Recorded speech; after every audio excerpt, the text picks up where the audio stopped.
All right, so I'm going to show you 3 different ways that you can really start to improve your chaturanga. And your chaturanga is whenever you're moving through your vinyasa. So eventually it will look like this. That's your chaturanga. Then you're moving through either to an up dog or a cobra, and then back into your downward facing dog. Okay, so how do we build strength for that chaturanga? Because a lot of times people are moving through like this, and whenever you do that, you're not building the strength and you're not going to be prepared for more advanced asana, and you just won't be as safe. Okay, so one of the things that I really like to do is to set up the blocks on the highest height, lay down, put your shoulders on the blocks, hands are behind the blocks, fingers pointing forward, curl the toes under, and then you can just lift your belly, navel towards the spine, tuck the chin.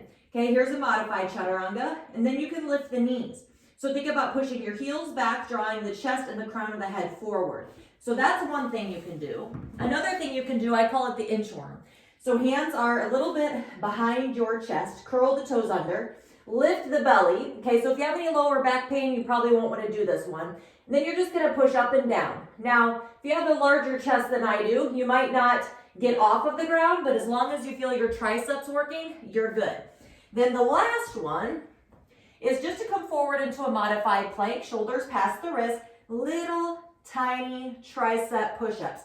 Okay, keeping your shoulders plugged in, elbows pointing back, and you can get them bigger as you build the strength, but little tiny ones go a long way. All right, I hope that this video helps. Let me know in the comments what you think.